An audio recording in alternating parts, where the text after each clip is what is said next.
अस्सलाम वालेकुम। Likhari online magazine में खुश आमदीद। दिल सुल्तान किस्त नंबर 22। अगर तुम ना उठी तो मैं अपनी सांसें खो दूंगा। वो धीरे धीरे बोल रहा था। मुझे तुम्हारी ज़रूरत है ईशा, मेरे लिए उठो। देखो, तुम्हारे अब्दुल को तकलीफ़ हो रही है और ये तकलीफ़ बस तुम दूर कर सकती हो, बस तुम। अपनी बख्त के इख्तिताम पर सुल्तान की गिरफ्त ढीली हुई। इसका बाजू एक तरफ गिरा, उसकी आंखें धीरे से बंद हुई और वो मजबूर शख्स अपने हवास खो चुका था। न जाने कितनी देर बाद इस ठंडे हुए वजूद में एक हरारत नमूदार हुई थी। वो कसमसाई।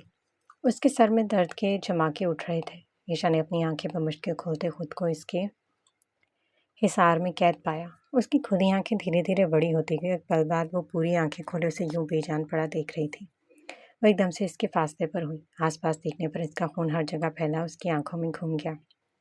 उसका वो नाजुक सा वजूद धीरे धीरे लरसने लगा। वो आगे बढ़ती उसे थाम गई। अब्दुल, अब्दुल उठें, आपको क्या हुआ? उठें प्लीज़। सुल्तान का वजूद बर्फ़ की तरह ठंडा पड़ रहा था। उसने खुद पर से इसका कोट और शर्ट उतारते इसके गिर्द फैलाया। वो तेज़ सांसें भरती अपना स्कार्फ उठाती उसके गिर्द अच्छी तरह फैला गई। अब्दुल प्लीज़ आंखें खोलें, उठे प्लीज़। वह इसके चेहरे को थपक रही थी। वो खून देखती एकदम ही सहम गई थी। इसका जिस्म तेज़ी से लरस रहा था। बचाओ, कोई हमारी मदद करो, बचाओ। वो बलून से मुंह बाहर किए ज़ोर ज़ोर से चिल्ला रही थी, मगर वो बलून बाकियों से कतरे दूर था। वहाँ उसकी आवाज़ सुनने वाला कोई नहीं था। वह चिल्ला चिल्लाकर मदद के लिए पुकार रही थी। खुदा के लिए कोई तो मदद करो। वो तेज़ी से उसकी तरफ बढ़ती उसके सीने पर ज़ोर ज़ोर से ज़रब लगाती उसे जगा रही थी। वो मजबूत शख्स अपनी आवाज़ खो चुका। अब्दुल, खुदा के लिए उठ जाए ना। वो रो रही थी।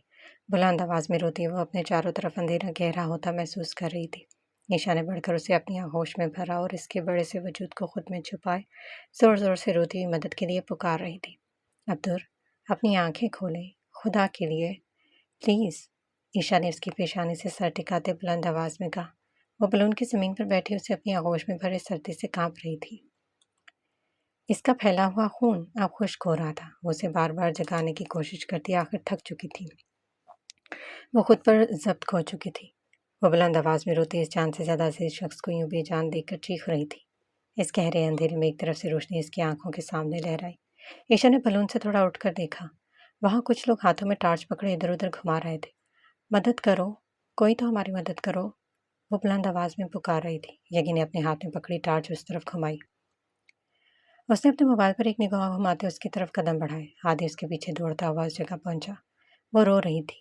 मदद करो हमारी, वो बमुश्किल बोल रही थी। आदि और यकी ने इस बड़े से संगल को पूरा जोर लगाते नीचे खींचा और एक पल में उसकी चलती आग को बंद किया। वो बलून जमीन पर आ गिरा। यगीत ने बढ़कर उसकी आगोश में बेजान पड़े अपने भाई को देखते दिल पर हाथ रखा। वो बेजान सी पड़ी रो रही थी।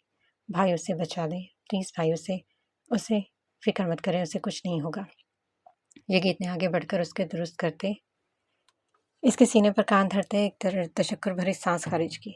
सब ठीक है। हादी ने उसके कंधे पर हाथ रखा। यगीत ने सरस बात मिलाया और उसे अपने कंधों पर उठाता हुआ बैलून से बाहर निकला। वो बमुश्किल चलती हुई इनके हमरा गाड़ी तक पहुंची थी। ईशा ने सुल्तान का सर अपनी गोद में रखते अपनी आगोश में छुपाया था। हादी ने बढ़कर इस पर ढेर सारे भारी कपड़े फैलाए और एक एक करके इन कपड़ों को इसके गिर्द फैला रही थी। मैं आपको कुछ नहीं होने दूंगी अब्दुल, कुछ नहीं होने दूंगी। वो इसके चेहरे पर हाथ फेरती रोती हुई बोल रही थी।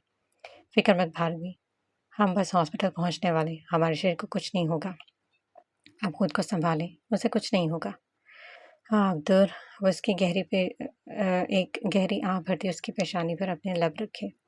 वो मजबूत शख्स एक छोटी सी आगोश में ढेर हुआ था। उसके चेहरे और हाथों समेत जिस्म पर बेशुमार चोट और कट्स के निशानात देखकर वो तड़प उठी थी।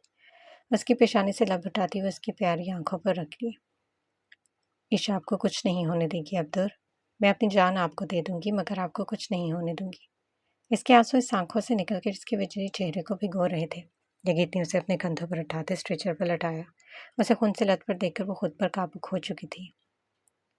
अस्पताल के इस लंबे से हाल में बैठे वो तीनों नफूस गहरी सांस भर रहे थे। हादी ने उसे बेंच पर बैठने का इशारा किया। वो इसे हौसला दे रहा था, मगर वो छोटी सी लड़की आखिर इतना सब कैसे बर्दाश्त कर सकती थी। इन दिनों बशर के लिए तो वो सब एक आम सी बात थी, मगर वो तो ये सब पहली दफ़ा अपनी आंखों से देख रही थी, जो इसके वजूद की बर्दाश्त से बाहर था।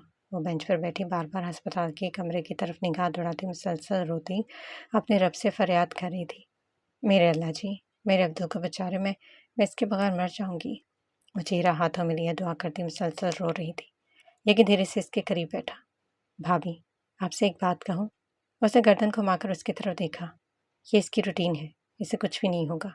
जानता हूँ मैं उसे, वो भेड़िया है। एक मजबूत और नदार भेड़िया। ऐसी छोटी-मोटी चोटें तो वो बेशुमार बर्दाश्त कर चुका है। आप बेफ़िक्र रहें, उसे कुछ नहीं होगा। मैं नहीं बर्दाश्त कर सकती भाई, उसे तकलीफ़ हो रही है, मैं कैसे बर्दाश्त करूँ बताएँ? आप सबके लिए तो ये सब एक खेल होगा मगर मेरे लिए नहीं। उसकी एक ख़राश भी मैं बर्दाश्त नहीं कर सकती भाई। उसने गर्दन झुकाई, इसके हाथ धीरे-धीरे काँप रहे थे। ये कितनी गहरी सांस भरी। कमरे का दरवाज़ा खोला, वो दरमियाने कद का डॉक्टर इनके सामने खड़ा था, एक पल में इनके करीब हुआ। क्या हुआ डॉक्टर, वो ठीक है? डॉक्टर बताएं प्लीज़। हमें पूरी तौर पर ब्लड की ज़रूरत है। आपके पेशेंट का ब्लड काफ़ी बह चुका है। यगीत ने हादी के कंधे पर हाथ रखा। और पॉजिटिव ब्लड ग्रुप जितनी जल्दी हो सके। कहता हुआ वो एक कदम बढ़ा। हादी ने काउंटर की तरफ स्पीड लगाई। O positive. वो एक पल को रुकी। यकीन भाई, मेरा ब्लड ग्रुप ओ पॉजिटिव है। आप प्लीज़ इनसे कहें। आप इनकी क्या लगती हैं? डॉक्टर ने चश्मे के पीछे से आंखें निकाले उसे देखा। मैं इनकी बीवी हूँ। डॉक्टर प्लीज़, आपको जितना ब्लड चाहिए आप मुझसे ले लें, लेकिन मेरे अब्दुल को बच्चा ठीक कर दें। वो मिस्कीन सी सूरत बनाए इल्तिजा कर रही थी। यकीन ने सर इस बात में नहीं आया तो डॉक्टर ने उसे अपने पीछे आने का इशारा किया।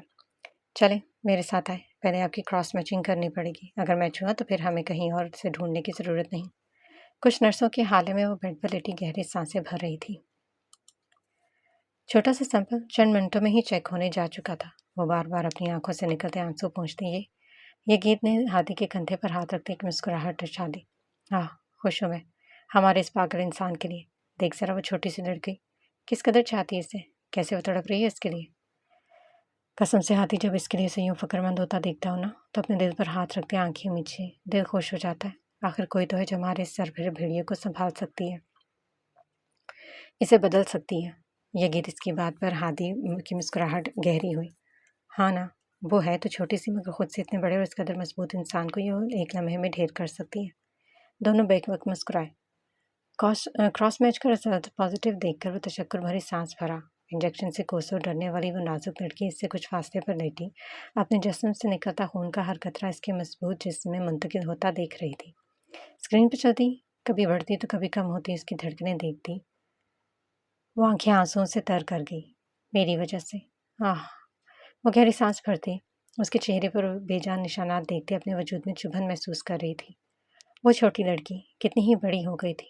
वो इसके तरह एहसास हो चुकी थी कि इसे एक इंसान के जिस्म पर लगी हल्की सी चोट भी उसे तड़पा देती थी। हॉस्पिटल की इस छोटी सी मस्जिद में जो एक कमरे पर मुश्तमिल थी, वह सजदा रेज़ होती अपने रब से फरियाद करती खुद पर ज़ब्त खो रही थी। मेरे अल्लाह जी, मेरे अब्दुल को ठीक कर दें, उसे ठीक कर दें। उसे यूँ खामोश और बेजान देखकर मैं बर्दाश्त नहीं कर पा रही। इसकी हर तकलीफ़, हर दर्द मुझे दे दे मेरे रब, उसे फिर से वैसा कर दे। उसकी पलकों पर वो आंसू फिसलकर इन सर्द रंग की टाट में जज़्ब हो चुके थे। हादी उससे कुछ फासले पर खड़ा बगौर उसके चेहरे की तरफ देख रहा था। मॉनिटर पर चलती उसकी धड़कनें एकदम तेज़ हुईं और इस मजबूत शख्स की आंखें धीरे से खुली। वो इसके करीब हुआ। वो पलकें झपकता हाथी की तरफ देखता एकदम ही सीधा हुआ। अपने चेहरे से वेंटिलेटर हटाता वो गहरी सांसें भर रहा था। अरे अरे, तेज लगाम क्या कर रहा है? हादी बढ़कर उसे कंधों से थामकर वापस लिटा दिया। सुल्तान ने उसके हाथ अपने कंधों से झटके। वह होश में आते ही आ गया अपने फॉर्म में। वो हंसा। हादी, ईशा, उसे चोट लगी है, उसे देखो प्लीज़, मुझे उसके पास जाना है। वो मुश्किल बोल रहा था। फिक्र मत कर, वो बिल्कुल ठीक और सलामत है, उसे कुछ नहीं हुआ। हादी ने उसके करीब बैठते हुए कहा। वो एक पल में उठा और सर को थाम गया। सर, हमसे भाई, सब ठीक है। नहीं, वो कहाँ है? मुझे उसके पास जाना है। वो होश में नहीं थी। वो सांस नहीं ले रही थी। हादी। सुल्तान ने अपने दिल के मकाम पर हाथ रखते जोर से आंखें मीची। वो बेड से आधा नीचे उतरा तो हादी ने उसे रोका। अरे जंगली कहेगी, 2 मिनट भी सुकून से नहीं लेट सकता तू? कमरे का दरवाज़ा खुला। वो अपना हिजाब दुरुस्त करती अंदर दाखिल हुई, मगर सामने का मंजर देखती उसकी आंखें बड़ी हुई। अब अब्दुल, आप उठ गए? वो उसे देख गहरी सांस भरी। उसे एक निगाह से देखता अपने जिस्म पर लगी सुइयों को नज़रअंदाज करता उसकी तरफ बढ़ा। सुल्तान ने उसके करीब आते एक झटके से उसे अपने हिसार में कैद किया। वो हैरानी से कभी इसे तो कभी हादी को देख रही थी, जो इन दोनों को देखने और हंसने में मसरूफ था। तुम ठीक हो ना? ईशा, मेरी तरफ देखो। सुल्तान ने उसका चेहरा थाम कर अपने मुकाबिल किया। वो इसका चेहरा थम इधर उधर घुमाता हर तरफ देख रहा था। वो हसरत भरी निगाहों से उसे देखकर गहरी सांस भरता इसकी पेशानी से माथा टिका गया। मैं ठीक हूँ अब्दुल, आपको ऐसे नहीं उठना चाहिए था। वो इसके कंधों पर हाथ रखे तेज तेज निगाहें इसके चेहरे और जिस्म पर दौड़ा रही थी। इसके हाथों पर लगी सुइयां निकलकर जमीन पर पड़ी थी। उसे एक पल का भी मौका दिए बगैर उसके गिर्द अपना हिस्सा तंग कर दिया। आई एम सॉरी, मुझे माफ़ कर दो मेरी गुड़िया, मुझे माफ़ कर दो। सुल्तान ने उसके गिर्द अपना हिसार इस कदर तंग कर दिया कि उसे अपना वजूद इसमें धंसता हुआ महसूस हो रहा था। वो बेयकीनी से उसे अपने सामने यूँ सलामत खड़ा देखती हैरान थी। कुछ लम्हों पहले वो मजबूत आदमी बेजान हुआ पड़ा था और अब अचानक वो अपने पैरों पर खड़ा था। वो एक पल में उसके गिर्द हिसार तंग कर गई। इसकी आंखों से निकलते आंसू इसकी शर्ट में जज्ब हो रहे थे। शुक्र है खुदा का, अल्हम्दुलिल्लाह। वो गहरी सांस भरी। ईशा ने उसके कंधे पर हाथ रखते उसे खुद से दूर करना चाहा, मगर वो पागल आदमी अपना हिसार मजीद तंग कर गया। अब तो आपको उठना नहीं चाहिए था। डॉक्टर ने आपको रेस्ट करने का कहा है ना, तो आप क्यों बंदर की तरह उछल कर यहाँ आप टपके? वो अपने असाब दुरुस्त करती अब उसकी पोजीशन पर गौर कर रही थी। मैं ठीक हूँ मेरी गुड़िया, मुझे कुछ नहीं हुआ। देखो, शैतान ने उसे खुद से दूर करते हुए अपने मुकाबिल किया। इसके दाएं बाजू पर पट्टी बंधी थी और चेहरे पर जगह जगह चोट के निशान देखकर इस खूबसूरत आंखों में एकदम ही नमी उतरी। हाँ, बिल्कुल। चोट कहाँ लगी है आपको? ये तो आपके जिस्म और चेहरे पर जब फूल खिले हुए हैं ना। वो एकदम बोली तो पीछे खड़ा वो चुलचुला सा लड़का अपनी हंसी दबा गया। सुल्तान की मुस्कुराहट गहरी हुई। यही समझ लो। उसका चेहरा हाथों में थामे मोहब्बत भरी निगाह से उसे देखता तशक्कुर भरी सांसें भर रहा था। हादी कुछ फासले पर खड़े इन दोनों पागलों को देखता अपने ही सर पर चपत लगाई। सुल्तान ने उसे एक निगाह से देखा। अब क्या तुम्हारे यहाँ से जाने के लिए क्या बंदोबस्त करूँ मैं? सुल्तान ने तीखी निगाह से उसे देखते कहा। वह जबान दांतों तले दबाता उसके करीब से गुजरता एक तो जोरदार हाथ इसके कंधे पर चढ़ता बिजली की तेजी से बाहर हुआ। कमीना। सुल्तान से रेला पर पड़ा, उसे थामती बेड तक लाई। अब दोबारा यहाँ से उठना नहीं, बिल्कुल भी। और ये क्या, सबकी सब सुइयां निकाल फेंकी हैं आपने? वो कभी उसे तो कभी ज़मीन पर पड़े इंजेक्शन्स को देख रही थी। मुझे इनकी ज़रूरत नहीं है। वो बेड पर सीधा बैठा। ईशा ने उसके कंधे पर हाथ रखते उसे वापस से लौटा दिया। हाँ बिल्कुल, आपको क्यों ज़रूरत है? ये सब मैं लगा लेती हूँ। वो तीखी निगाहों से उसे देखती बोली। वो मुस्कुराया। हमें घर चलना चाहिए। हाँ, लगता है चोट आपके दिमाग पर असर कर गई है जनाब। हमें कल तक यहीं रुकना है। डॉक्टर ने भाड़ में गया डॉक्टर। सुल्तान ने बेजारी से कहा। वो एकदम अपने सीने पर हाथ रखती उसके करीब आई। सुल्तान ने बढ़कर उसे कंधों से थाम लिया। क्या हुआ, तुम ठीक हो? वो सरहस बात में लाया। ठीक नहीं रही। मैं ठीक हूँ अब्दुल। वो उसके रुखसार पर हाथ रखे बोली। सुल्तान ने उसे अपने करीब करते उसका सर अपने कंधे पर रखा। ईशा जी, चलो घर चलते हैं। मुझे यहाँ घुटन हो रही है। मैं यहाँ मज़ीद नहीं रह सकता। हम नहीं जा सकते अब्दुल। अभी आपको। उसकी बात के इख्तिताम से कबर ही कमरे का दरवाज़ा खुला। वह लंबा सा लड़का पैंट की जेबों में हाथ डाले दरवाजे में खड़ा था। मैं आई कम इन? वो इजाज़त तलब कर रहा था। अरे हाँ, ये गीत भाई वहाँ क्यों खड़े हैं? वह चलता हुआ सुल्तान के करीब आता इसकी तरफ हाथ का मुक्का बढ़ाए खड़ा था। सुल्तान ने उसके बढ़े हुए मुक्के पर बम किया। मैंने कहा था ना आपसे, इस जंगली को कुछ नहीं हो सकता। देखें ज़रा, लगता है कि यही इंसान कुछ देर पहले बेजान पड़ा था। इसकी मुस्कुराहट गहरी हुई। सुन यगी, आगाजान को खबर नहीं होनी चाहिए इस बात की। बिना वजह परेशान हो जाएंगे। ध्यान रख यगी। यगी ने सीने पर हाथ रखते गर्दन झुकाई। भाभी आप ठीक है? डॉक्टर कह रहे थे कि आपको एक इंजेक्शन मज़ीद लगवाना पड़ेगा, वरना काफ़ी नकाहत फील होगी। वह उस बात में सर हिलाया। सुल्तान ने सवालिया निगाहों से उसे देखा। इंजेक्शन किस बात का? तुम ठीक हो? वो उसे देख रहा था। ज़्यादा परेशानी की बात नहीं, बस ब्लड डोनेशन की वजह से। अब आयरन का इंजेक्शन लाजमी है। सुल्तान ने माथे पर शेकने लिए उसे देखा। आप फ्री होकर आ जाए, मैं यहीं हूँ। ये कहता वो एक निगाह से उसे देखता कमरे से बाहर हुआ। क्या तुमने? सुल्तान ने सवालिया निगाहों से उसे देखा। वो झुककर इसके कंधे पर सर रख गई। आपको ज़रूरत थी अब्दुल। तुमने अपनी सेहत देखी है पागल लड़की? चूंटी जितनी हो। मुझे तो लगता था तुम्हारा एच भी चेक करवाना पड़ेगा ताकि पता चल सके कि इतनी सी क्यों हो। और तुमने? आह ईशा। वो गहरी सांस भर गया। अब आप मुझे वाकई हल्के में ले रहे हो अब्दुल। डॉक्टर ने कहा मेरा एच बिल्कुल ठीक है और क्रॉस मैच करते वक्त हमारा ब्लड भी परफेक्ट मैच हुआ। इसमें कोई बड़ी बात तो नहीं। सुल्तान ने उसका चेहरा थाम कर मुकाबल किया। तुम्हें ऐसा नहीं करना चाहिए था पागल लड़की। देखो ज़रा अपनी हालत। इतनी जान है तुम्हें जो मज़ीद उसे निकालने पर तुली हो। हाँ तो क्या आपको यूं ही छोड़ देती? आपको ज़रूरत थी और मेरे यहाँ और भी बहुत से लोग हैं ईशा। उसने अपने आंखें बड़ी करते उसे देखा। मेरे होते आपके वजूद में किसी दूसरे का खून क्यों मुंतकिल हो? वो गुस्से से बोली तो उसके तने हुए सांप ढीले हुए और इस पागल आदमी का भरपूर कहकहा गूंजा। मेरी पागल बीवी। झुककर उसने उसकी पेशानी पर लब रखे। इतनी सी तो जान है तुम में, वो भी मुझे दे दोगी तो खुद क्या करोगी? वो उसकी पेशानी से माथा टिके हुए था। तो अगर आपको ज़रूरत होगी तो ईशा आपको अपनी मुकम्मल जान दे देगी और फिर हमेशा के लिए आपके वजूद में ज़िंदगी भरकर धड़केगी। वो मुस्कुराई। सुल्तान ने उसकी आंखों में बेबसी से देखा था। वो खूबसूरत ब्राउन आंखें उसकी तरफ उठी तो कुछ पल वैसे ही जमी रहीं। सुल्तान ने इन प्यारी आंखों पर मोहब्बत भरा लम्स छोड़ा। वो इसके सीने पर हाथ रख के मुस्कुराकर फासले पर हुई। सुल्तान ने उसके हाथ थाम कर लबों से लगाते अपनी पेशानी से टिकाए। मेरी जिंदगी हो तुम मेरी प्यारी लड़की, वो मोहब्बत से बोला। वो मुस्कुरा रही थी। वो दोनों हाथों से इसके चेहरे को थामे हर चोट को देखती उदास हुई। घर चलें प्लीज़। उसने नजरें नफ़ी में गर्दन हिलाई। आपको इलाज की ज़रूरत है अब्दुल, और वो तुम हो। वो मुस्कुराई। तुम मेरे पास हो और मैं बिल्कुल ठीक। चलो पागल लड़की, इंजेक्शन लगाते हैं और चलते हैं यहाँ से। वो अपना आप दुरुस्त करता उठ खड़ा हुआ। वो माथे पर हाथ रख के इस पागल आदमी को देख रही थी जो अपनी हमेशा मनवाता था। सुल्तान उसकी कलाई थामे कमरे से बाहर निकला। हादी बेंच पर बैठा मोबाइल कान से लगाए किसी से बात करने, जबकि यकीन मोबाइल की स्क्रीन में स्क्रॉलिंग करने में मसरूफ था। उसे बाहर आकर देखकर दोनों के चेहरों पर मुस्कुराहट गहरी हुई।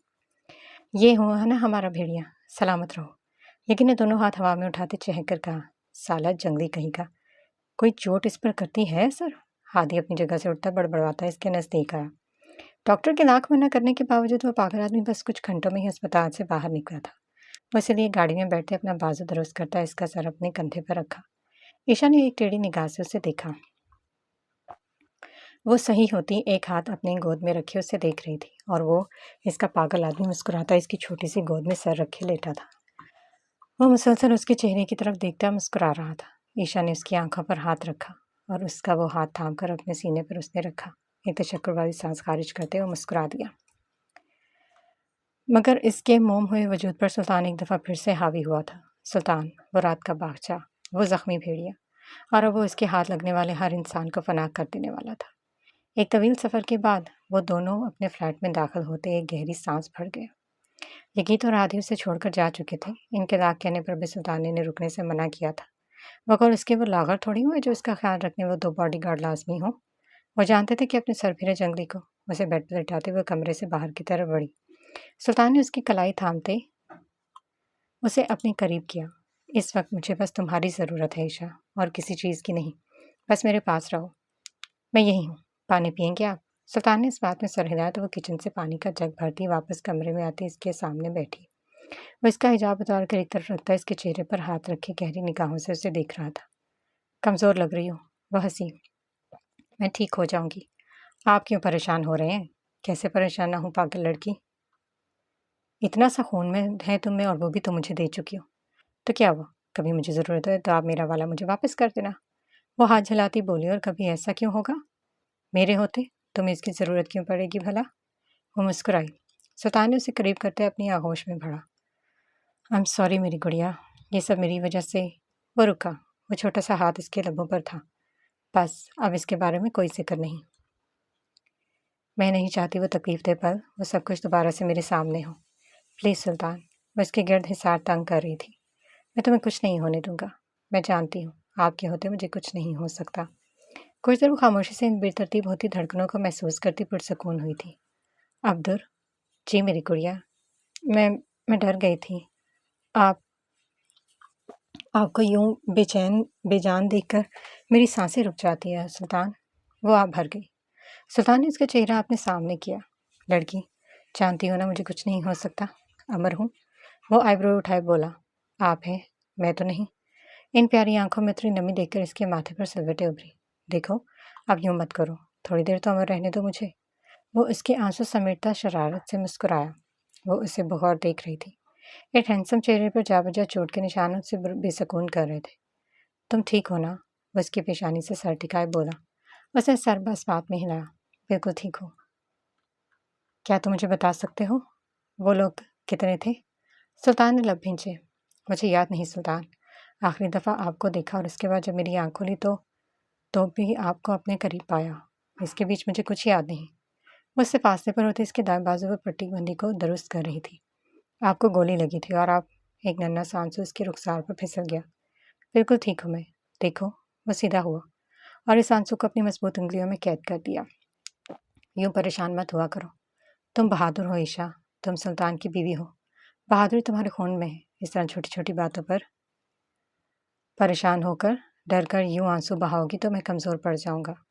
तुम मेरी ताकत हो। तुम्हारा ये प्यारा सा वजूद मुझ में ताकत और हिम्मत भरता है ईशा। Be brave. वो इसका चेहरा हाथों में थामे माथे पर लब रखकर गहरी सांस भरी। मैं नहीं चाहती आपको कोई चोट पहुंचे। I can't beer this. वो मुस्कुराया। जानती हूँ, तुम्हारी मेरी ज़िंदगी में आने से पहले कोई दिन कोई रात ऐसी नहीं होती थी जब मेरे जिस्म पर कहीं चोट ना लगे, मुझे कोई ज़ख्म ना मिले। इन सालों से मिलने वाला हर ज़ख्म मुझे एक एहसास लगता था और मुझे उलझन नहीं होती थी। तुमसे मिले मुझे एक साल 10 माह और 8 दिन हुए और इस अरसे में चोट मेरे वजूद पर दूसरी दफ़ा मिली। देखो, खुद को कितना महफूज रखता हूँ तुम्हारे लिए। मगर अब ये छोटी मोटी सी चोटें तो। वो नाक सुखेड़े उसे देख रही थी। वो मुस्कुराया और इस छोटी सी नाक को झुककर छूता उसे हल्की सी मुस्कुराहट दी। आप पूरे पागल हैं अब तो। मान चुकी हूँ अब। वो हंसा। और तुम मुझसे बड़ी पागल। आइंदा अपनी प्यारी सी जान संभाल कर रखना पागल लड़की। साया थोड़ी ना किया है, आपको दिए, आप संभाल लेना आप। वो मासूमियत से बोली। हाँ, कुर्बान जाऊं। वो सीने पर हाथ रखता बोला। सुल्तान ने मुस्कुराते हुए उसके हाथ थाम कर लबों से लगाते अपनी पेशानी से टेके। वो उसे खुद में कहीं भी छुपा गया था। इस मजबूत हिसार में वो प्यारी लड़की तशक्कुर भरी सांस भरती पुरसकून हुई। वो खुशबू उसकी रूह तक उतर रही थी। उसे महसूस करती उसने आंखें मूंदी। सुल्तान, आपने मुझे ढूंढा कैसे? आपको कैसे पता चला मैं वहाँ हूँ? उसने गहरी सांस भरी। तुमने कहा था ना, तुम जहाँ भी होगी मैं तुम्हें ढूंढ ही लूंगा। उसने बात बनाई। बताए ना, आपको कैसे पता चला? हाँ लड़की, तुम सुल्तान को हल्के में ले रही हो। वो हंसी। नहीं, वो लेना छोड़ दिया। आप हल्के तो बिल्कुल नहीं है। वह शरारत से मुस्कुराती उसके कुशादा सीने पर धीरे धीरे उंगलियां चला रही थी। आई एम सॉरी, ये मेरी गलती थी। उसने लब खींचे। किसी भी काम में किसी की भी गलती नहीं होती अब्दुल। जो हमारे साथ होता है वो हमारी किस्मत में लिखा होता है, अच्छा भी बुरा भी। दूसरों को इल्ज़ाम देने की बजाय हमें ये बात एक्सेप्ट करनी चाहिए। अगर ऐसी बात है तो मैं तुम्हारी किस्मत में लिखी हर तकलीफ को मोड़ कर खुद तक लाऊंगा और अपनी किस्मत में लिखी हर खुशी तुम्हारे नाम कर दूंगा। वो छोटी लड़की खुलकर मुस्कुराई। बालकनी से आती ठंडी हवा से अपने नाजुक वजूद में कपकपाहट सी महसूस हुई। वो मजबूत शख्स अपने वजूद पर सख्त होती ढेरों तकलीफों पर एक ठंडी फौर पड़ती महसूस कर रहा था। वह जिंदा सलामत इसके हिसार में थी। यह एहसास उसे सुकून से बालातर करता नींद की गहरी वादियों में खींचता हुआ ले जा रहा था। और वो मजबूत शख्स इस नाजुक और प्यारे सुकून को खुद में समा इसका हाथ थामे इन सुकूनदेह वादियों में खोता चला जा रहा था। ऑर्फन केयर की नन्ही सी लड़की की संजीदा जिंदगी अब काफ़ी हद तक बदल गई थी। अपनी परेशानियों और तकलीफों को भुलाया वो घुंघराले बालों वाली पागल सी लड़की की दी हुई बेढंगी पहेलियों को सुलझाने में अपना ज़्यादातर वक्त गुजारती थी। शाम के इस खूबसूरत मौसम में ओहदे के पीछे तरफ इन लोहे की सीढ़ियों पर बैठी वो आसमान पर निगाहें दौड़ाती बखौर इस तारों की लाइन को देख रही थी।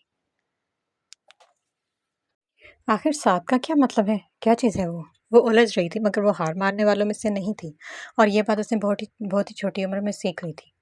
अरे तुम यहाँ बैठी हो, मैं तुम्हें हर जगह ढूंढ रही हूँ। वो चश्मे शमीता की तरह अपने करली बालों को बमुश्किल पोनी में कैद के इसके करीब आ बैठी। क्या सोच रही हो मिस हिना? वो अपनी किताब एक तरफ रखती उसे देख रही थी। जाहिर है तुम्हारी दी गई उलझी पहेलियों को सुलझाने की कोशिश। फतार की मुस्कुराहट गहरी हुई। अच्छा किया। तुम मुझे कोई हिंट दे सकती हो? आखिर साथ का मतलब क्या है? हाँ हिना, अब तुम्हें हिंट चाहिए। उसने इस बात में सर हिलाया।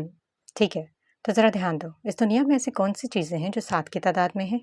ये कहते हुए अपना चश्मा दुरुस्त करती किताब पर निगाहें जमा गई। वो सोच रही थी। हफ्ते में 7 दिन होते हैं। और 7 समंदर, 7 आसमान, 7 अजूबे। बहुत अच्छे ही ना। और क्या? और तो कुछ नहीं। और भी बहुत कुछ है, ज़रा सोचो। वो किताब पर निगाहें जमाई बोली। वो छोटी लड़की बहुत देर उलझती रही मगर उसे कोई चीज़ तलाश ना कर सकी। तुम बताओ। मैं नहीं जानती मज़ीद। आखिर उसने हार मानी। हाँ, तो तुम्हारी पहेली है ना हिना, तुम्हें ढूंढनी है। वो उठी। हिना ने कलाई थामते उसे वापस बिठाया। कितने ही दिन हो गए मुझे ढूंढते। अब मैं जाना चाहती हूँ, प्लीज़ बताओ ना फिदार। Please please. फदार का कहका बुलंद हुआ। बस इतने में ही हार मान गई? नहीं तो मैंने हार नहीं मानी। मैं किसी हद तक तो जवाबात बता चुकी हूँ, अब बाकी के तुम बता दो। हाँ, क्यों नहीं। वो वापस बैठती आसमान की तरफ निगाहें दौड़ाई। जानती हो, जहन्नुम के दरवाजे साथ है। हाँ हाँ, वाकई? मुझे नहीं पता था। हिना ने आईब्रो उठाए उसे देखा। और बताओ। अब वो एक्साइटेड हुई। कोसो कज़ा के रंग साथ होते हैं। ओह। हिना ने माथे पर हाथ रखा। ये तो जानती थी मैं, बस ध्यान में नहीं आया। वो हंसी। और और मक्का जाने वाले ज़ायरीन काबा के गिर्द 7 बार चहलकदमी करते हैं। हिना ने मुस्कुराकर इसे देखा। और जानती हो, बहुत से मुल्कों में 7 नंबर को खुशकिस्मत और मुकम्मल समझा जाता है। कामिल और मुकम्मल।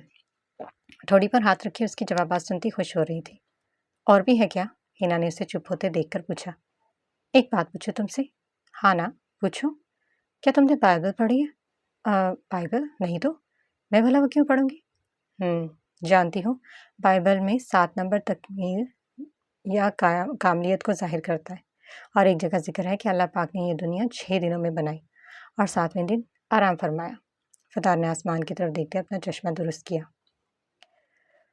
ओह, तुम्हें ये सब कुछ कैसे पता? क्या तुम बाइबल पढ़ती हो? हिना ने हैरानी से पूछा। हाँ, पढ़ी थी 2 साल पहले। मगर क्यों? पढ़ना कोई गलत बात तो नहीं। हम इनकी बहुत सी विधियों की रसूमात पर अमल करने से दरेक कर सकते हैं। बाकी हम ऐसी से तो वो एक किताब ही है। वह नॉर्मल अंदाज में बोली। तुम्हें वो कहाँ से मिली? मेरा मतलब, तुम्हारे पास कैसे आई? फदार ने गहरी सांस ली। चुराई थी। वह शरारत से मुस्कुराई। फिदार, वो नामी गर्दन हिलाई। जानती हूँ, वो सितारों की लाइन किस चीज़ को ढूंढने के लिए इस्तेमाल की जाती है? हिना ने नफ़ी में गर्दन हिलाई। तो फिर ढूंढो तुम्हारी अगली पहेली। पर यह एक साइंटिफिक सवाल है, तुम इसे सर्च भी कर सकती हो। वो गौर से आसमान की तरफ देखती अब इस नई बात की खोज में लग चुकी थी। इतनी पहेलियाँ आती कहाँ से हैं तुम्हारे पास? तुम्हारा दिमाग है या उम्र में यार की जंबीर? वह हंसी। अरे तुम तो अभी से थक थक गई, अभी तो शुरुआत है की है मैंने। और हाँ, आज रात को तैयार रहना, हमें कहीं जाना है। कहाँ? हिना ने सवालिया निगाहों से देखा। तो वो तो रात को बताऊंगी ना। वो कहती अपनी किताब फोल्ड करती वहां से चलती बनी। और वो डरपोक सी लड़की उसे बस जाता हुआ देखती रह गई। क्या आफत है कसम से। हाँ। गहरी सांस भरती वो वापस आसमान की तरफ निगाहें दौड़ाई। अब ये बला किस चीज़ के लिए इस्तेमाल होती है? वो सोचने में मसरूफ़ हो गई। आसमान, वो तारे एक जादुई दुनिया है। वहाँ छुपे राज हमें खुद ढूंढने हैं। इस जादुई दुनिया के हर हिस्से में एक राज दफन है। फिदार की जादूगरी या बातें। वो अपनी डायरी के सर पन्ने पर कलम उसे बंद कर रही थी कि वो चश्मिश करीब आई। वो अपना भूरे रंग का थैला कंधे पर डाले तैयार खड़ी थी। आह पागल, तुम हर वक्त डांट पड़ने वाले काम क्यों करती हो? अगर किसी को पता चल गया तो? वो खफा हुई। जब तक तुम ना बताओगे किसी को कुछ भी नहीं पता चलेगा। सिंपल। वो बालों को पोनी में कैद करती एक तरफ हुई। और आज क्या पक रहा है तुम्हारे दिमाग, इस जादुई दिमाग में? हिना कमर पर हाथ रख के उससे आज की खराफात तैयार कर रही थी। वो ढीठ खातून। मैं जानती थी कि वो एक दफ़ा में समझने वाली नहीं। तो चला अब जरा स्टेप नंबर 2 इस्तेमाल करते हैं। वो अपनी ऐनक दुरुस्त करती कमरे का दरवाज़ा खोले खड़ी थी। हिना ने गहरी निगाहों से उसे देखा, मगर अब इसके साथ चलने के अलावा इसके पास कोई रास्ता भी नहीं था। एक गहरी सांस लेती वो दिल बड़ा करती उसके हमरा आज फिर रात के वक्त ओडी से बाहर निकली थी। ओडी की पिछली तरफ सिक्योरिटी ना होने के बराबर थी, जिसका भरपूर फायदा वो 2 पर सर फिरी लड़कियां उठाने में देर नहीं लगाती थी। वो मतलूबा जगह पहुंचकर अपना हथियार इस्तेमाल करती दरवाज़ा खोले खड़ी थी। सड़क पर इसके हमरा खड़ी वो कुछ अलग महसूस कर रही थी। न जाने क्यों, मगर इस डरपोक से इस लड़की को ये आज़ादी भाई थी। वो खुश भी थी और डर भी रही थी। वो आज़ाद रहना चाहती थी, मगर इस आज़ादी से डरती भी थी। वो दोनों चलती हुई मतलूबा घर तक पहुंचकर दीवार फलांगती चोरों की तरह आज फिर इस लंबे बालों वाली खातून के घर धावा बोलने वाली थी। इसके दरवाजे पार के बाहर खड़ी वो गहरी सांसें भर रही थी, जबकि इसके मुकाबले वो चश्मिश बिना डरे बड़े आराम से अपने थैले में से हाथ डाले कुछ निकालने में मसरूफ थी। अब बताओगी आखिर करना क्या है? बताती हूँ ना। पिछली दफ़ा लगता है लिखने में कुछ कमी रह गई थी। ये लो, अब लिखना शुरू करो। हिना ने इसके हाथ से सफ़ेद कागज़ और पेन पकड़ा। फदार के अल्फाज सुनती वो मुसलसल हंसती हुई कागज़ पर लिख रही थी। वैसे एक बात तो है फदार, तुम ना हर काम बहुत धमाकेदार करती हो, और वो भी अच्छी खासी प्लानिंग के साथ। आखिर ये सब सीखा कहाँ से तुमने?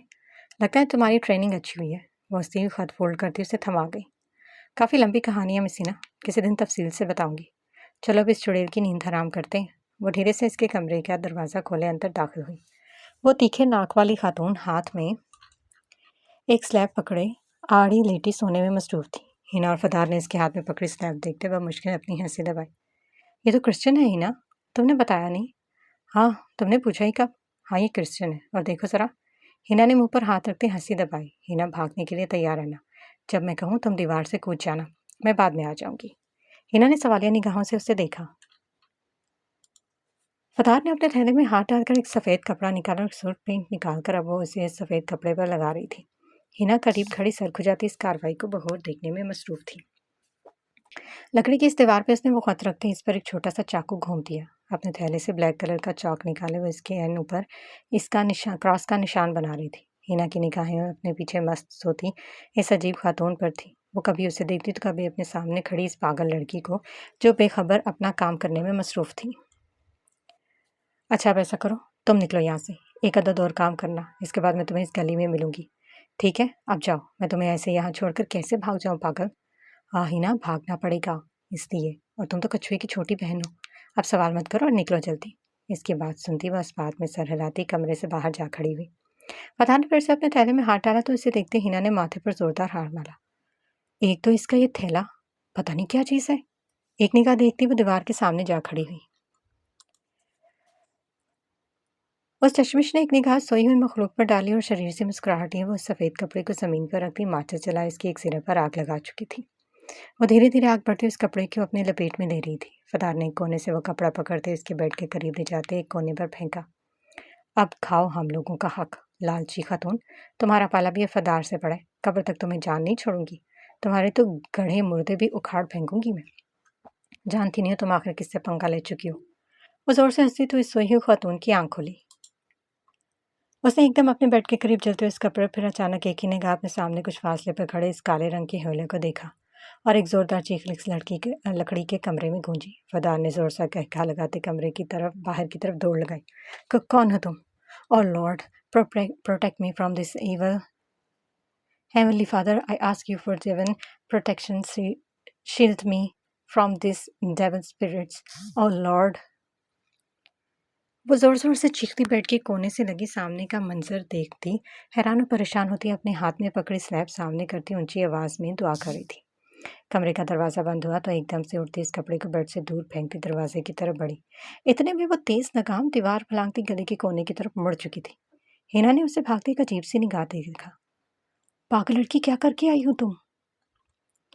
वह सड़क पर खड़ी जोर जोर से हंस रही थी। हिना, तुमने वो सीन मिस कर दिया। क्या ही मजे का सीन था कसम से। वो पेट पर हाथ रखती जमीन पर बैठती गई। अगर तुम मेरी तरह तेज भाग सकती ना तो आज वो मजे का सीन मिस ना करती।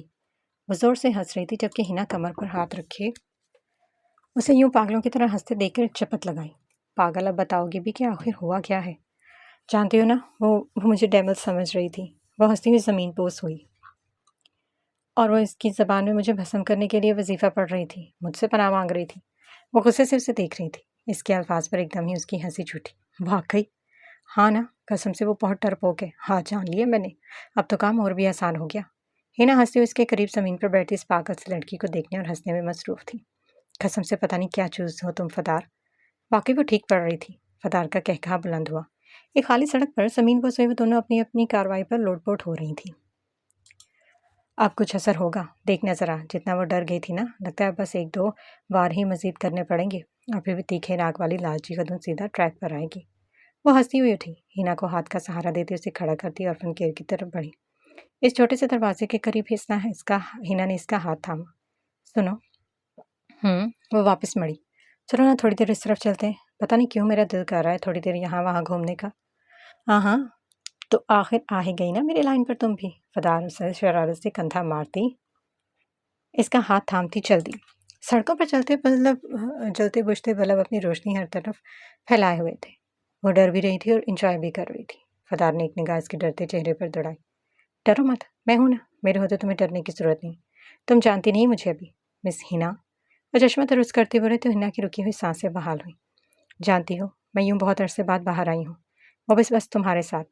इससे पहले मैं बस ईचा के साथ बाहर जाती थी। इसके साथ भी ऐसे ही सेफ फील होता था जैसे अब हो रहा है। तो फिर तो तुम मेरी बहुत अच्छी दोस्त बन गई हो ना। वो आईब्रो उचकाए उसके बोली। अभी तो नहीं, मगर शायद बन जाओ, किसे पता। वो एक कदम आगे चलती हुई जा रही थी। फदार की स्माइल गहरी हुई। तुम डरती बहुत हो हिना, डर के आगे बस मौत है। डरना छोड़ दो, जिंदगी आसान हो जाएगी। वो हाथ आपस में बांधे उसके आगे चल रही थी। फदार की बात सुनते उसके कदम आहिस्ता हुए। हाँ, जिंदगी में किसी पर भरोसा करके मैंने आज़ादी की तरफ एक कदम बढ़ाया था, मगर मगर वो कदम एक ऐसे गहरे अंधेरे में जा गिरा जहाँ से निकलना मुझे मुश्किल लगता। वो धीरे से बोली, तुम नहीं समझोगी फदार। वो चश्मिश मुस्कुराई। मैं जानती हूँ ना, तुम्हारे साथ जो हुआ, मगर वो बस एक आजमाइश थी, और हर आजमाइश हमें मजबूत बनाती है। हिना के चलते कदम आहिस्ता हुए। तुम्हें डर नहीं लगता? नहीं तो डर, ये लफ्ज़ बहुत पहले अपनी ज़िंदगी की किताब से निकाल चुकी हूँ। मैं डर से जीत चुकी हूँ। अंधेरा अब मेरा दोस्त है। रात मुझे पसंद है, ये मेरा साथ देती है हर इस काम को करने में जो मेरा दिल चाहता है। ये मुझे आज़ादी देती है। हिना ने गहरी सांस भरी। अगर एक आज़ादी और अपनी मर्जी की ज़िंदगी जीना चाहती हो तो डरना छोड़ दो हिना। ये बस इंसान को कमज़ोर करता है, मगर तुम उसे अपनी ताकत बनाओ। ये अंधेरा, ये आज़ादी, ये खुद मुख्तारी तुम्हें अपनी हमदर्द लगेगी। वो इसके कंधे पर हाथ रखे खुद से एक साल बड़ी लड़की को समझाने में लगी थी। वो कुछ कुछ तो समझी थी, मगर अभी बहुत कुछ समझना और देखना बाकी था। मगर अब वो एक आज़ाद सांस लेती जो फदार से कबल उसके हलक में कहीं अटक जाती थी। चिचिक फूल महल में एक नई उम्मीद खिल रही थी। वो ड्राइंग रूम के कोने में विंडो के सामने बैठा ठोड़ी पर हाथ रखे बियर्ड को धीरे धीरे रब कर रहा था। इन आंखों ने जैसे इस भरपूर मर्द को खुद में कैद कर लिया था। वो इनसे आगे नहीं देख पा रहा था, मगर वो एहसास उसके चंजीदा चेहरे पर एक नामालूम सी मुस्कुराहट बखेर देता। ड्राइंग रूम के दरवाजे से झुककर उसे एक गहरी सोच में डूबा देख वो लंबा सा लड़का अपनी मतलूबा जगह की तरफ बढ़ा, मगर वो आज वहां नहीं थी। एक निगाह चारों तरफ दौड़ाता वो कुछ सोचता हुआ चल दिया। वो अपने सामने खड़े 6 फुट के गंजे को बगौर देखने में मसरूफ था, जो उसी की तरफ बिना किसी एक्सप्रेशन के एक आईब्रो उठाए उसे देख रहा था। अब मान भी जाओ ना यार, मैंने कौन सा तुमसे तुम्हारी किडनी मांग लिया जो तुम ये खूनख्वार निगाहों से मुझे देख रहे हो। आप जानते हैं ना ये इन्हें यहाँ से बाहर जाने की इजाज़त नहीं, तो इस बात की कोई तुक नहीं बनती। अगर बड़े साहब को पता चला कि तुम्हारे बड़े साहब की, तो मैं वो दोनों हाथ उसकी तरफ करके खुद को रोका। तुम्हारी इस प्यारी सी छोटी साहिबा को जितना भी महफूज रख सकता हूँ, इतना तुम्हारा ये बड़ा साहब भी नहीं। वो महफूज है। यूसुफ बे ने बिन नफ़ी में गर्दन हिलाते दोनों हाथ आपस में बांधे। अबे मान जाना कटक पाकी औलाद, कितना जिद्दी है तू, बिल्कुल इस पागल की तरह। बस 3 घंटे, सिर्फ 3। आई प्रॉमिस उसे सलामत वापस ले आऊँगा, और अगर ना ला सके तो। यूसुफ बे ने आंखें से कोड़ते उसे देखा। उसे कुछ होने से पहले ये बंदा नाचीज जान से जा चुका होगा। यूसुफ बे ने गहरी सांस भरी। बस 3 घंटे, संभाल लेना यार। इस गंजे ने गर्दन झुकाई तो मुकाबले की आंखों में चमक उभी। यकीन ने पैंट की जेब से एक डिंग डोंग निकालकर उसकी तरफ बढ़ाई। अच्छे से ध्यान रख पाए तो 2 और दूंगा। यूसुफ ने बेनीम आंखें खोलते उसे थामा। वह मुस्कुराहट उछालता करीब से गुजर गया। गरीब आदमी, करीब कहता हुआ वह च्युइंगम का रैपर खोलकर मुंह में दबा दिया। वो बेसब्री से रात का इंतजार करता इस बड़े से लॉन में टहलता मुस्कुरा रहा था। इस खूबसूरत बालकनी के नीचे खड़ा वो खुलकर हंस दिया। आज खिड़की खुली थी, यानी लड़की समझदार हो गई है। ये कहता वो अपनी लंबी टांगों का इस्तेमाल में ना था, अपने काम में लग चुका था। हमेशा की तरह वो सुर्ख पन्ने वाली किताब हाथ में थामे आसपास से बेनियाज बस पढ़ने में मसरूफ थी। यगीत ने रेलिंग से आंखें निकालते सामने कमरे में देखा। इसकी वो कैद भरी बेड पर कंफर्टर ओढ़े बुक पढ़ने में मसरूफ थी। वो आधा रीडिंग पर और आधा नीचे लटका एक हाथ ठोड़ी पर रखे उसे देखता मुस्कुरा रहा था। एक हल्की सी सीटी की आवाज़ उसके कानों से टकराई तो होलिया ने एकदम से बालकनी में देखा, जहाँ वो बंदर उसी पोजीशन में लटका उसे देख रहा था। अचानक इस लंबे लड़के को देखते हुए चिल्ला उठी। इतनी जोरदार चीख सुनता वो एकदम दोनों हाथ कानों पर रख दिए। वो अपनी किताब एक तरफ रखते तेजी से उसकी तरफ बढ़ी। पागल बंदर कहीं के, तुम्हें और कोई काम नहीं है क्या? जब देखो यहाँ टपके होते हो। लगता है तुम्हारी शिकायत ना। यकीन ने बालकनी में कूदते एकदम इसके मुंह पर हाथ रखा। मुझे हाथ मत लगाओ। वो इसका हाथ झटका फासले पर। कितना चलाती हो पागल कहीं की। दरवाजे पर खटखट ने दोनों को ध्यान अपनी तरफ खींचा। छोटी साहिबा आप ठीक है? यूसुफ ने बुलंद आवाज़ में पूछा। जी मैं ठीक हूँ, बस चूहा आ गया था। चूहा? यगीत ने अपनी तरफ उंगली करते तीखी निगाहों से उससे देखा। गरीब चूहा। वह गंजा मुंह में बड़बड़ाता दोनों हाथ कमर पर बांधता सीधा खड़ा हुआ। मैं तुम्हारी जान निकाल दूंगी। वो दोनों हाथ इसके गले की तरफ करते रुकी। अगर अगर भाईजान को पता चल गया कि तुम यहाँ। हाँ अल्लाह, मेरी किस्मत फूटी। यहाँ से भी निकलवाओगी अब तो मुझे। अरे चुप। वो मुंह पर उंगली रखे गहरी निगाहों से उससे देख रहा था। यहाँ क्या लेने आए हो? यही बात अगर प्यार से पूछ लूँगी तो क्या ज़बान टूट जाएगी तुम्हारी जंगली लड़की? प्यार से। हाँ? व्हाट? What a joke! किस खुशी में? वो दोनों हाथ आपस में बांध गई।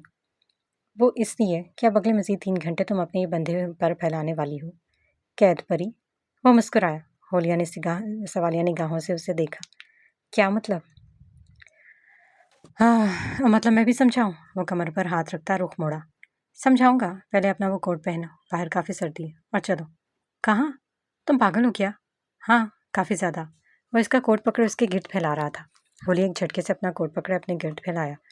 बात सुनो मिस्टर एप्पल, मैं तुम्हारी कोई भी बात भला क्यों मानूं? मुझे क्या पता तुम कैसे हो, क्या करते हो? मैं पागल हूँ क्या जो तुम्हारी? अरे मोगरे की औलाद, कभी तो बात को सीरियस ले लिया करो। पता है कितनी मेहनत की है मैंने। अब मुंह का शटर बंद करो और चलो। ये कहता वो बालकनी की रेलिंग की तरफ बढ़ा। नहीं, वो जोर से बोली। वो मुंह पर हाथ फेरता मुड़ा।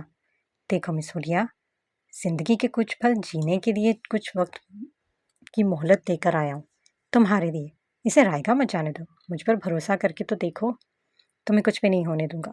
आई स्वेयर, अपनी जान से भी ज्यादा हिफाजत करूंगा तुम्हारी। Trust me. वो एक हाथ उसकी तरफ बढ़ाए खड़ा था। हुलिया ने एक निगाह उसके हाथ की तरफ और उसकी गहरी आंखों की तरफ बढ़ाई। मगर मगर भाईजान, अरे यार वो हिटलर कहाँ से आ गया यहाँ? तुम हो और मैं हूँ और खुली फिजा, और तुम्हारी मर्जी। जहाँ तुम कहोगी। बस कुछ पल है, इन्हें जी लो, जाने मत दो। वो हाथों को आपस में उलझा रही थी। यूसुफी, वो धीरे से बोली, उसे एक डिंग डोंग देकर पटा दिया है मैंने। वो ध्यान रखेगा। चलो अब। वो धीरे धीरे मुंह चलाती कभी उसे तो कभी दरवाजे को देखती एक कदम आगे बढ़ी। और मैं यहाँ से नीचे कैसे जाऊंगी? इतना तो दिमाग है ना कि दून में कि मैं कूद नहीं सकती। जरा अपनी ये सौन जैसी आंखें काम में लाओ लड़की। यज्ञ ने सर हिलाते नीचे इशारा किया। जमीन से रेलिंग तक लगी सीढ़ी देखती वो उसने थूक निकली। यार, वो तो मैंने उस गंजे को दे दी। तुम्हारे पास और है क्या? यकीन ने उसे च्युइंगम चबाते हुए देखकर पूछा। माजरत मोहतरम, मगर फिलहाल तो यही है। चाहिए क्या? वो आधी गुम मुंह से बाहर निकाले उससे देख रही थी। लाओ दो। यज्ञ ने हाथ बढ़ाया। वो शरीर से मुस्कुराहट लिए मुंह में चिंगम निकालकर इसकी हथेली पे रखी। मुकाबिल 1 सेकंड में उसे मुंह में दबाता रेलिंग से नीचे कूदा। वह हैरानी से उसे खड़ी की देख रही थी। वो सोच रही थी कि वो ज़रूर उसे फेंक देगा, मगर वो तो हाँ, उसने एक छुरछुरी देकर वो रेलिंग से नीचे देख रही थी। अब आ भी जाओ, क्या साल लगाओगी पागल लड़की? वो सीढ़ी पर एक पाँव रखती कांपती हुई नीचे बढ़ रही थी। आखिरी 3 सीढ़ियों पर आते उसकी चीखें बुलंद। मैं गिर जाऊंगी। मिट जाऊं, पागल दफर इंसान मैं। ये गीत ने माथे पर हाथ मारते उसे सीढ़ी के साथ चपके देखा। वही कदम करीब होता कमर से पकड़े उसे जमीन पर उतार चुका था। होलिया ने एक झटके से उसे खुद से दूर किया। यकीन ने खुद पर जब्त करते उसे अपने पीछे आने का इशारा किया।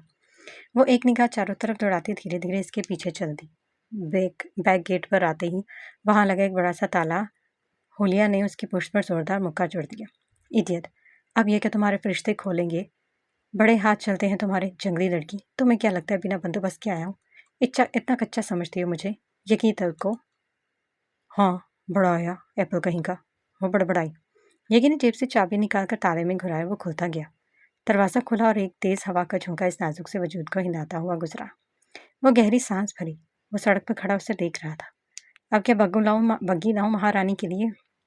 आइए, अपने कदम मुबारक मेरे हाथों में दीजिए। बग्गी फिलहाल मौजूद नहीं है।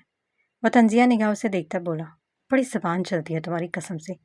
वो झुककर दरवाजे से इधर उधर देखती सड़क पर आई। वो सड़क पर वा खड़ी वापस से अपने कमरे की बालकनी की तरफ देख रही थी। वहां वो खड़े हमेशा सोचती थी कि क्या कभी मैं इस सड़क पर जा सकूंगी, और आज वो वहां पर खड़ी अजीब महसूस कर रही थी। जगीत ने एकदम उसकी कलाई थामी और अपने कदम तेज कर दिए। वो हैरानी से उसकी पुष्ट पर नजरें जुमाए उसे देखती कोने की तरफ मुड़ी और एक झटके से उससे अपनी कलाई आजाद करवाती फासले पर हुई। मेरी एक बात सुन लो मिस्टर एप्पल, मुझसे 3 फुट के फासले पर रहो और दोबारा मुझे मत समझा, छूना मत, समझे? तुम्हारे 3 फुट की तो मैं। वो उसकी गर्दन की तरफ हाथ करता रुका। अच्छा मेरी माँ, अब चलो, मुझे डर लग रहा है। मैं कभी इस तरह बाहर। वो कोने में खड़ी आसपास देखती तेज तेज बोली। अरे पागल खातून, रिलैक्स, जस्ट फील इट और इंजॉय करो। मैं हूं ना तुम्हारे साथ। बस अपनी ये पर फैलाओ और मुड़ जाओ उस तरफ जहां तुम जाना चाहती हो। ये दुनिया आज तुम्हारे हाथों में है। अपनी खूबसूरत आंखें खोलो, बाहें फैलाओ और महसूस करो। वो करीब होता धीरे से बोला।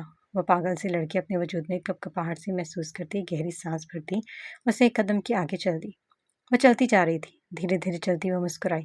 वो सड़क, वो जगमगाती रोशनियाँ, वो दुकानों में लोगों की भीड़, सड़कों पर चलते बेनियाज और आज़ाद लोग, वो किसी कोने से आती म्यूजिक की आवाज़, सड़कों पर लगे ठेलों पर बनते रंग बिरंगे खाने। वो धीरे धीरे चलती अपने कदम तेज कर रही थी। वो खुलकर हंसी। इस खुली पर सड़क पर ढेरों लोगों के बीच खड़ी वो दोनों बाहें फैलाए आसमान को और तरफ देखती खुलकर हंसी। इसे कुछ फासले पर खड़े इस लंबे से प्यारे लड़के ने भरपूर निगाहों से उसे देखा। मिस्टर रैपर, चलो इस तरफ चलते हैं, मुझे वहाँ जाना है। वो लोगों से भरी भीड़ की तरफ बढ़ी। वो पैंट की जेबों में हाथ डाला, इसके पीछे पीछे चलता, इसे देखकर खुश हो रहा था। वह पागलों की तरफ हर तरफ घूमती एक छोटे से बच्चे की तरह अपनी खुशी का इजहार कर रही थी। आज 17 साल बाद वो इस दुनिया में आई थी। इस रोशन दुनिया को अपनी खूबसूरत आंखों से देखती वो निहाल हो रही थी। ऊंची ऊंची दुकानों और इमारतों को देखती वो सर ऊपर उठाए चल रही थी। उसके हमरा चलती चलती वो एक शॉप के बाहर गुजरी, जहाँ से आती आवाज़ पर बेइख्तियार ही अंदर दाखिल हुई। यज्ञ इसके पीछे इस शॉप में दाखिल हुआ। अस्सलाम वालेकुम बरखुदार, एक खूबरू आदमी ने सलाम किया। यकीत ने उसे मुस्कुराते हुए देखा। वालेकुम सलाम। अंकल, आप पाकिस्तानी हैं क्या? वो इसके करीब खड़ी पूछ रही थी। हाँ बेटी, पाकिस्तान जिंदाबाद। वो हाथ हवा में बुलंद करता बोला। मैं भी वहीं से ही हूँ। वो चहक कर बोली। अच्छा, तुम कहाँ से हो बेटी? मैं लाहौर से हूँ चचा, मगर बहुत अच्छा पहले ही यहाँ आ गई थी। लाहौर बहुत खूबसूरत शहर। खुश और सलामत रहो। आप कहाँ से हैं? मैं कराची से हूँ बेटी। कराची रोशनियों का शहर। वो मुस्कुराई। वो दोनों हाथ इसके सर पर रखता खुश हुआ। अंकल, क्या मैं इस गाने की आवाज़ बुलंद कर सकती हूँ? वो करीब पड़े स्पीकर की तरफ इशारा कर रही थी। हाँ, क्यों नहीं। वो उस बात में सर हिलाती उस गाने की आवाज़ तेज़ कर चुकी थी। वो मुस्कुराती वापस मुड़ी। ये गीत उसे देखकर शरारत से मुस्कुरा रहा था। वो इस आदमी से चीज़ चीज़पन खरीदता उसे थमाता शॉप के बाहर आ रुका। मुझे ये सुनने दो, फिर आगे चलते हैं। उसने सर इस बात में हिलाया। वो चीज़पन खाती उसे गाने को सुनती मुस्कुराती चारों तरफ देख रही थी। वो गाना बुलंद आवाज़ में गूंज रहा था। वो आंखें बंद किए गहरी सांस भर रही थी। खाली आंखों से सपने बनता जा।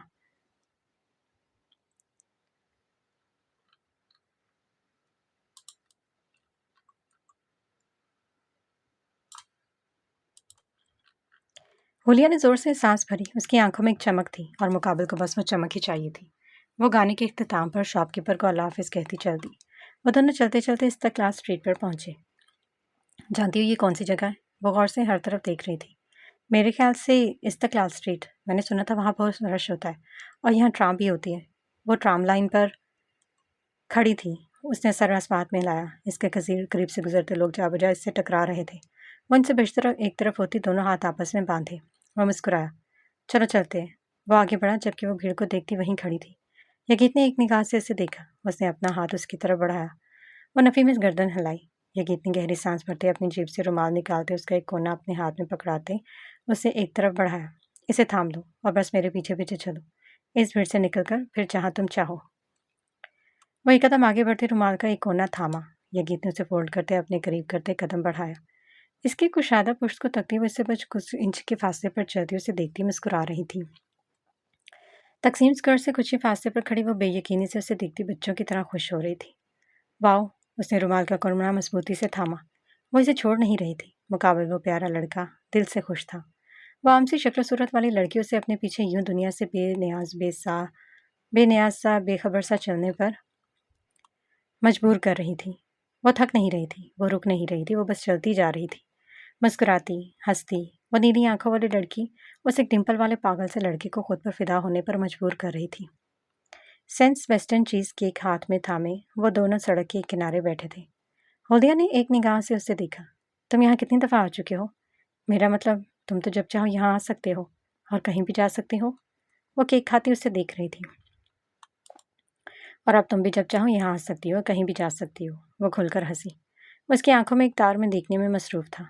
शायद, शायद नहीं, यकीनन। और अगर भाईजान को पता चला तो इससे पहले इसका कोई हल करना पड़ेगा। वो सीधा हुआ। कोई हल मतलब? सब बातों के मतलब नहीं समझाए जाते लड़की। तुम्हारा वो हिटलर अब सारी ज़िंदगी तो तुम्हें कैद नहीं कर सकता ना। एक ना एक दिन तो इस चिड़िया को उड़कर जाना ही पड़ेगा। वो सवालिया निगाहों से उसे देख रही थी। मतलब? तुम तो बहुत किताबें पढ़ती हो। हाँ तो तुम्हारे लिए इन बातों को समझना मुश्किल तो नहीं होना चाहिए मेरे ख्याल से। वो चम्मच मुंह में डाले आईब्रो उठाए उसे देख रहा था। उसकी निगाहों में एक तपिश थी। वो नीली आंखें एक पल को गड़बड़ाई और उसने रुख मोड़ा। अपनी ये फजूल बातें अपने तक ही रखो स्पाइक, समझ गए? क्यों? मेरी बात है, मेरी मर्जी, जहाँ मर्जी रखो। वो माथे पर सिलवटें लिए उसकी तरफ मुड़ी। तुम्हारी ये जबान बहुत चलती है ना, इडियट कहेंगे। इसे इसे ना मुंह के अंदर संभाल कर रखो। मेरे सामने ये 10 गज की जबान आइंदा चलाने से पहले सोच लेना। वो इससे बालों पर हमला कर चुकी थी। यगीत ने हाथ में पकड़ा केक एक तरफ रखते इसके हाथों को खुद से दूर करना चाहा, मगर वो अच्छी तरह इसकी दुर्गत बनाकर ही दम लेने वाली थी। पागल जंगली लड़की, छोड़ो मुझे। अल्लाह, मेरे बाल। होलिया ने एक झटके से इसके बाल आजाद किए। यगीत ने एक तीखी निगाह इस पर दौड़ाई। आखिर मेरे बालों से क्या मसला है तुम्हें, मोगली कहीं की? खुद तो 3 फुट का फासला बनाकर रखती हो और मेरे बालों को अपनी जागीर समझकर जब चाहे इन बेचारों की दुर्गत बना देती हो। उसने गहरी सांस भरी। होलिया ने एक निगाह उसे देखता मस्कीन सी सूरत बनाई। सॉरी, आइंदा नहीं छूंगी तुम्हारे बाल। वह इससे कुछ फासले पर होती रुख मोड़ गई। एक शरारी सी मुस्कुराहट जगी के लबों पर गहरी हुई। वो उठकर सड़क पर उसके मुकाबला बैठा। अरे, तुम्हें गुस्सा भी आता है? मुझे तो लगता था बस हाथ पांव ही चलाती हो। वह हंसा तो मुकाबले ने नाक से कड़े चेहरा दूसरी जानिब मोड़ा। ये तुम्हारी ही जागीर है मेरी मोगली। वो इसके करीब सर झुकाता शरारत से मुस्कुरा दिया। होलिया ने एक टेढ़ी निगाह से उसे देखा। इसकी मुस्कुराहट देखकर वो उसके माथे पर हाथ रखती उसे पीछे धकेल गई, मगर अब नीली आंखों में एक शरारत झलकी थी जिसे देखते ही मुकाबले वो प्यारा सा लड़का खिल उठा।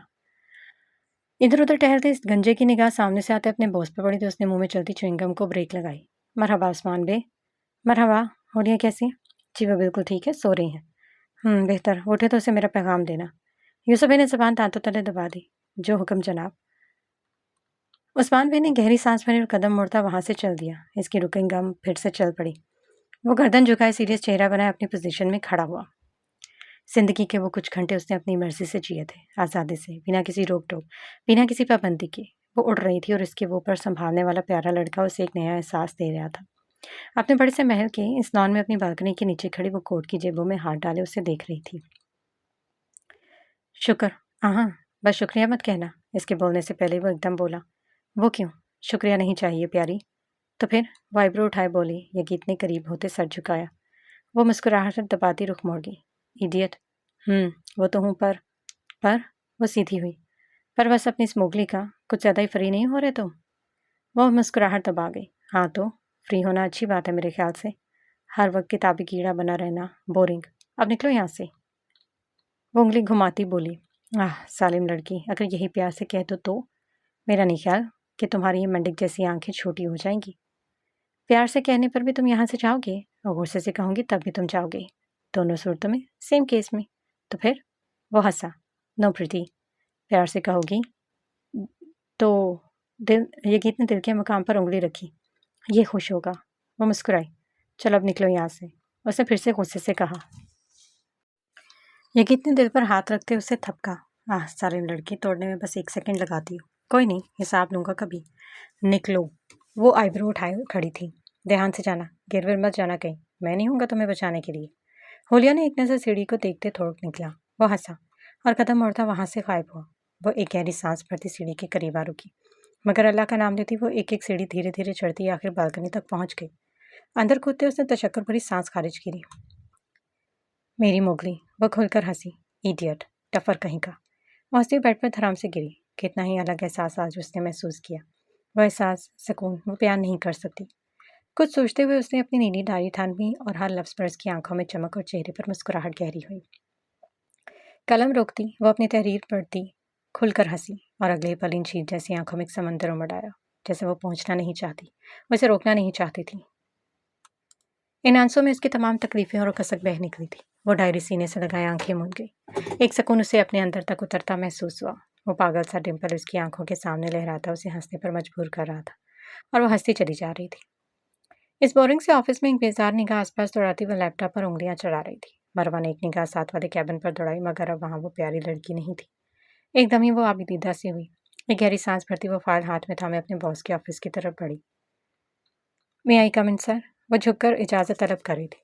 कम इन। एक जानी पहचानी आवाज़ सुनती वह अंदर दाखिल हुई। यह गेट की कुर्सी खाली देखकर वो मुकाबले इसकी तरफ पुश्त किए बैठे शख्स को देखती आगे बढ़ी। वो जो कोई भी था, मोबाइल कान से लगाई कुर्सी से उठकर मरवा के करीब से गुजरता तो इसकी नज़र बाई चांस ही इस पर पड़ी। एक पल को मरवा की आंखें बड़ी हुई। सारिफ, क्या ये तुम हो? वह एकदम वापस मुड़ी। वह दरवाज़ा खोले खड़ा था। एक निगाह मुड़कर अपने सामने खड़ी चुलबुली सी लड़की को देखा, आईब्रो उठाए खड़ा हुआ। वैसे ऊपर से नीचे देखे आंखें फाड़ फाड़ कर देख रही थी। आई एम सॉरी, क्या मैं आपको जानता हूँ? मरवा ने हैरान कुन निगाहों से उसे देखा। ये वाकई तुम हो? मोटे कहीं के? वो एक कदम करीब हुई। मुकाबिल शख्स ने मोबाइल फ़ोन जेब में डाला और दोनों हाथ आपस में बांधे उसे देखा। वो मुंह पर हाथ रखे उससे देख रही थी। वो बहुत ज़्यादा फिट तो नहीं, मगर एक सेहतमंद और फिट सब बाल सलीके से बनाए, ज़बरदस्ती ड्रेसिंग किए उसे आईब्रो उठाए देख रहा था। आपकी तारीफ? हाँ, नखरे देखो सर आपने। और तुम इतने फिट कैसे हो गए? आई मीन, हाँ, लगता है जैसे सारफ का छोटा भाई निकल आया तुम में से। एक्सक्यूज़ मी मिस, मगर मुझे नहीं लगता मैं आपको जानता हूँ। वो करीब होता कहकर 1 मिनट में दरवाजे से बाहर हुआ और वो खुद को यूं नज़रअंदाज करता हैरानी से देख रही थी।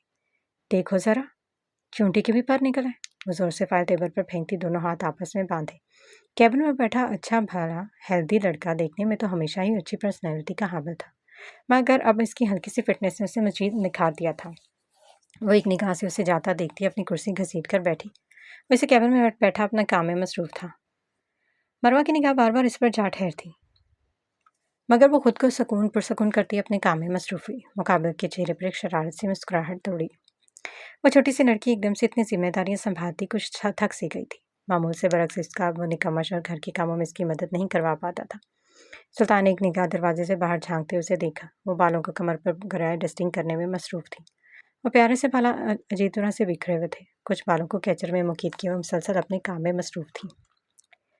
एक निगाह अपने दाएं बाजू पर लगे प्लास्टर को देखता उसने आह भरी। वो कभी इतना बेबस तो हुआ ही नहीं था, क्योंकि इसकी प्यारी बीवी से कबल इसका काम करने वाला कोई नहीं था। वो मजबूर शख्स अपने वजूद पर ढेरों जख्म लिए अपना हर काम खुद करता था, मगर अब वो प्यारी लड़की एक छोटे से बच्चे की तरह इसका ख्याल रखती थी। इसका हर काम अपने हाथ से करती और अपने छोटे छोटे हाथों से इस बड़े से आदमी को खाना खिलाती। सुल्तान को इस पर ढेरों से प्यार आता था। अरे, ये क्या कर रहे हैं आप? डॉक्टर ने कहा है आप ये एक वीक मज़ीद ये प्लास्टर उतारना नहीं, और आपने ये क्या किया? वो कमर पर हाथ रखे उसे देख रही थी, जो अब प्लास्टर से उतारकर आखिर उसे बाजू से जुदा कर ही चुका था। अरे यार, ठीक हूँ मैं अब, और वैसे भी उससे उलझन होती है मुझे। वैसे मुकम्मल उतार चुका था। ईशा ने एक निगाह उसके बाजू पर दौड़ाई। इसके कंधे से थोड़ा नीचे इस जख्म पर टांकों से की गई सलाई उसे तड़प कर आंखें मीचने पर मजबूर कर गई। वो करीब आती बेबसी से कभी इसे तो कभी इसके बाजू को देखती मस्कीन सी सूरत बना रही थी। दर्द हो रहा है क्या? वो इसका हाथ थामे बोली। सुल्तान ने नफ़ी में गर्दन हिलाई।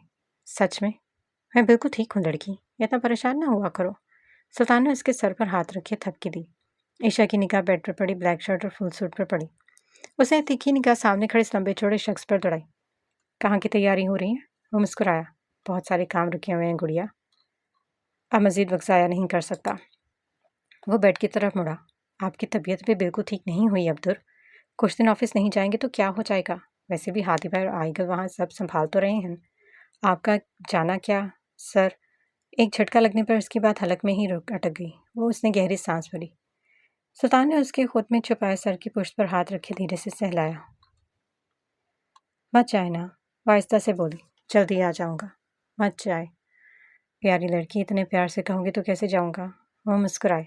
बस 2 या 3 घंटे तक आ जाऊँगा। कुछ ज़रूरी काम है, इन्हें पूरा करना लाजमी है। मज़ीद देर हुई तो काम बिगड़ सकता है। पकड़ दर्द नहीं हो रही ना? वो मिनमिनाई। सुल्तान ने मुस्कुराते हुए उसके सर पर थोड़ी टिकाई।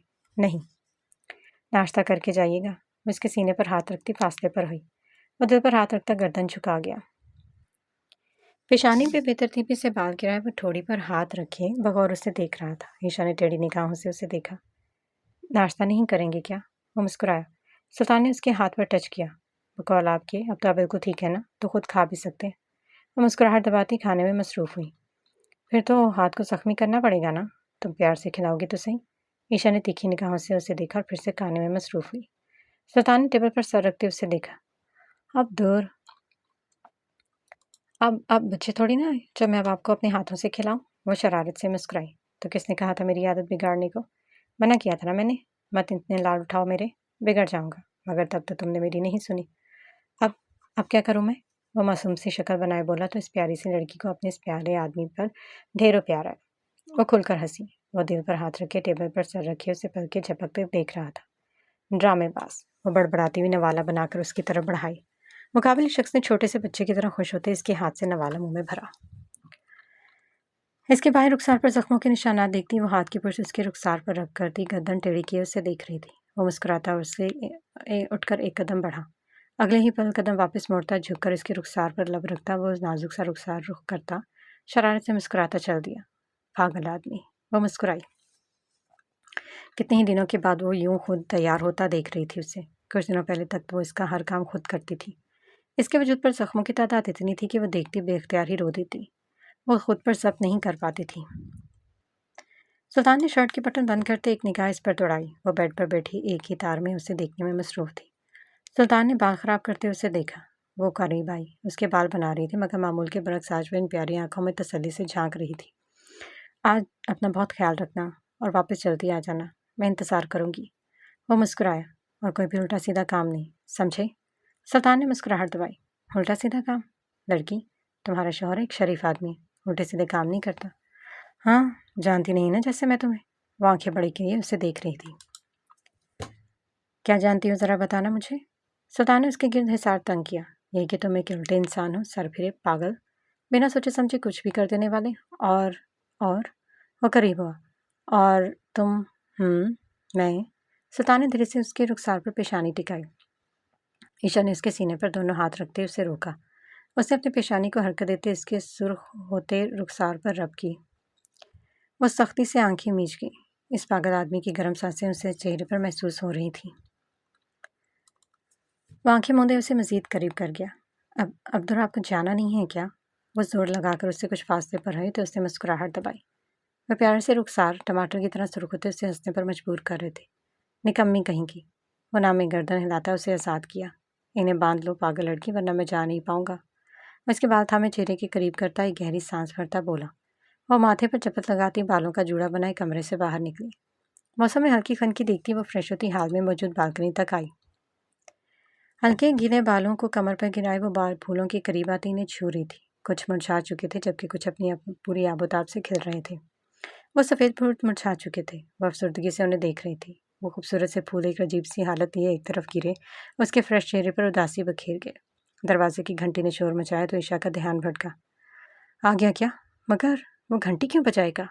वो उलझती हुई डोर होल से एक आंख बंद किए देखती एकदम चहक उठी।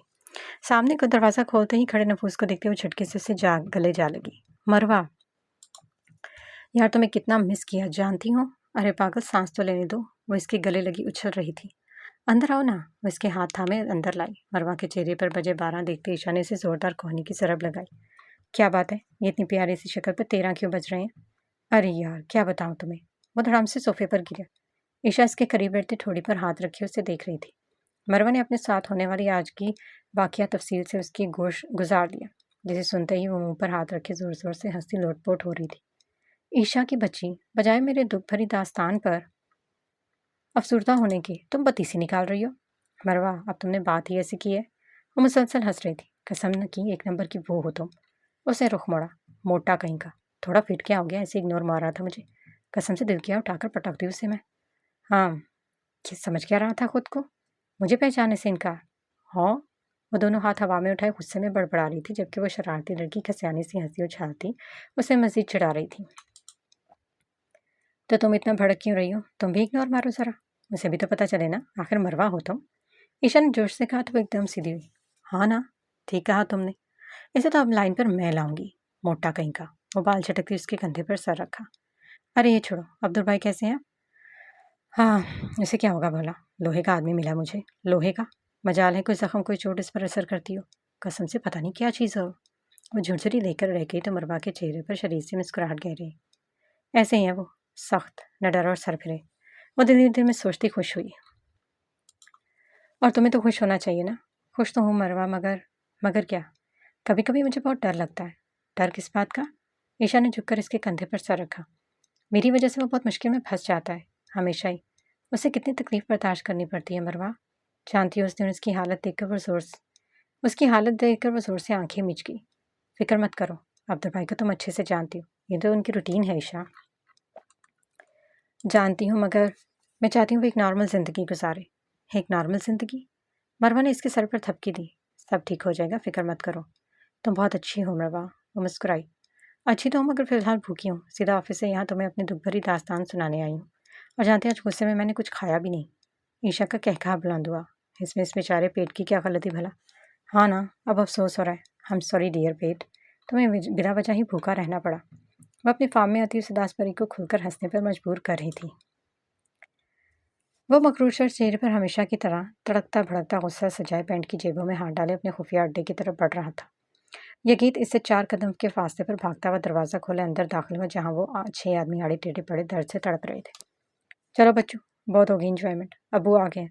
यगीत ने एकदम से दरवाज़ा खोलते ही ऊंची आवाज़ में सबको खबरदार किया। हादी और यगी ने बढ़कर सबको एक लाइन में घुटनों के बल बिठाया जिन्हें सुल्तान के इन 2 शेरों ने चुन चुन कर पकड़ा था। अपनी तमाम तशान लिए वो इनके सामने कुर्सी पर विराजमान हुआ। टांग पर टांग रखे इन्हें मार्क्स इनके वजूद पर नस्ब तोहफों पर निगाह दौड़ा रहा था।